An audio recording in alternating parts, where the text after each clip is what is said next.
దుర్గేష్ గారికి ధన్యవాదాలు తెలియజేస్తూ మన ఆంధ్రప్రదేశ్ మరో వరం మన భీమవరం ముద్దుబిడ్డ కేంద్ర మంత్రివర్యులు శ్రీనివాసవరం గారిని సందేశం ఇవ్వాల్సిందిగా కోరుతా ఉన్నాం.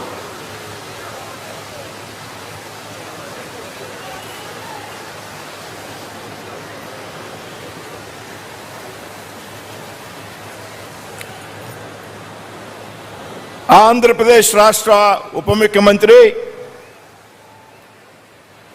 యావత్ తెలుగు ప్రజల యొక్క ఆరాధ్య దేవుడు, ఆడడుగుల బుల్లెట్ అయినటువంటి శ్రీ కొణిదెల పవన్ కళ్యాణ్ గారికి,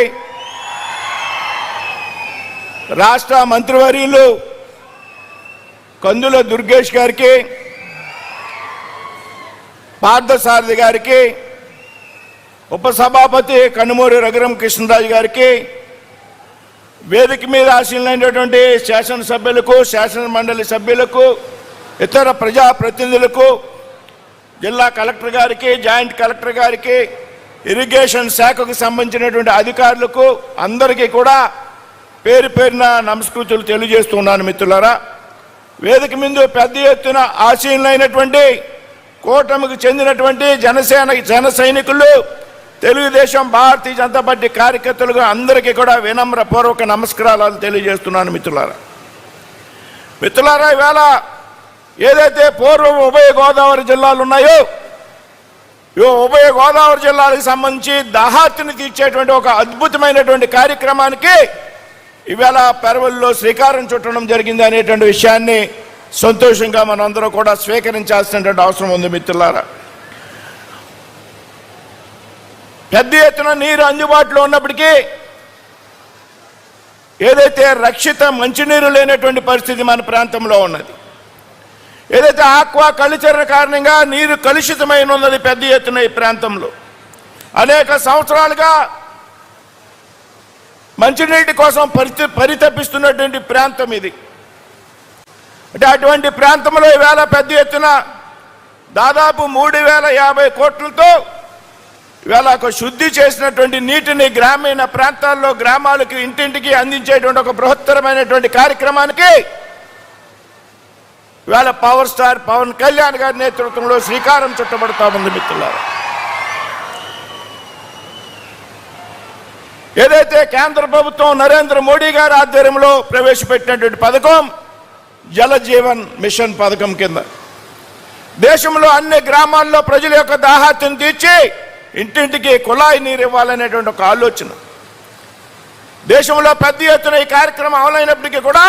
దురదృష్టవశాత్తు ఆంధ్ర రాష్ట్రంలో ఈ పథకం అమలుకు నోచుకోలేదు గత 5 సంవత్సరాల్లో అనేటువంటి విషయాన్ని సందర్భంగా మీ అందరికీ కూడా తెలియజేస్తున్నాను. మిత్రులు, ఏదైతే కేంద్ర రాష్ట్ర ప్రభుత్వాలు 50% నిష్పత్తిలో ఈ పథకాన్ని అమలు చేస్తున్నటువంటి సందర్భంలో దాదాపు 27,000 కోట్ల రూపాయలు అంచనా వ్యయంతో కేంద్ర ప్రభుత్వం 13,500 కోట్లు విడుదల చేయడానికి సిద్ధంగా ఉన్నప్పటికీ కూడా అప్పట్లో రాష్ట్రంలో అనుకున్నటువంటి ఏదైతే ప్రభుత్వం ఉన్నదో ఆ ప్రభుత్వం తన తాలూకు వాటాన్ని చెల్లించడానికి ముందుకు రాని కారణంగా ఆంధ్రప్రదేశ్లో ముఖ్యంగా ఈ గోదావరి జిల్లాల్లో ప్రజల యొక్క దాహార్తి తీరకుండా మిగిలిపోయింది అనేటువంటి విషయాన్ని సందర్భంగా గుర్తు చేస్తున్నాను. మిత్రులు, ఈ ప్రజల దాహార్తిని తీర్చడానికి మా దగ్గర నిధులు లేవని చేతులెత్తేసినటువంటి ప్రభుత్వం గతంలో ఉన్నటువంటి ప్రభుత్వం. దాహార్తిని చేర్చడానికి డబ్బులు లేవు కానీ సొంతంగా డిస్టిలరీలు నెలకొల్పి పెద్ద ఎత్తున మద్యం సరఫరా చేస్తున్నాం, తాగండి చావండి అనే విధంగా గతంలో ఉన్నటువంటి రాష్ట్ర ప్రభుత్వం వ్యవహారం చేసింది అనేటువంటి విషయాన్ని సందర్భంగా గుర్తు చేస్తుంది. ఏదైతే కేంద్రం నుంచి రాష్ట్రానికి మంజూరైనటువంటి జల జీవన్ మిషన్ నిధులు ఉన్నాయో కాలం చెల్లిపోయింది 2024వ సంవత్సరంతో. కేంద్రం తన వాటాను ఇచ్చేటువంటి పరిస్థితి లేదు. అయితే ఎవరైతే రాష్ట్ర ఉప ముఖ్యమంత్రి పంచాయతీరాజ్ గ్రామీణ శాఖ మంత్రిగా ఉన్నారో వారి యొక్క కృషి, చంద్రబాబు నాయుడు గారి యొక్క కృషి కారణంగా ప్రధానమంత్రి నరేంద్ర మోడీ గారిని కలవడం ద్వారా మా రాష్ట్రంలో జల జీవనం మిషన్ మీరు ఇచ్చినటువంటి నిధులు గతంలో ఉన్నటువంటి ప్రభుత్వం ఉపయోగించలేదు, మాకు మరింత గడువు కావాలి, మరింత సమయం కావాలి అని ప్రధానమంత్రి గారిని కోరిన మీదట ఆంధ్రప్రదేశ్ రాష్ట్రానికి కేవలం పవన్ కళ్యాణ్ గారి కారణంగా 2028 వరకు కూడా సమయం ఇస్తూ రాబోయేటువంటి 2 సంవత్సరాల్లో మీ పథకాన్ని పూర్తి చేసుకోండి అని కేంద్రం అనుమతి ఇచ్చింది అంటే దాని కృషి ఎవరు అంటే పవన్ కళ్యాణ్ గారు అనేటువంటి చెప్పడంలో ఏమాత్రం కూడా అనుమానం లేదు మిత్రులు. దాదాపు 5,000 గ్రామాలు 5,200 కిలోమీటర్లు ఏదైతే 280 OHSRలు OHBRలు నిర్మించడం ద్వారా ఇక్కడ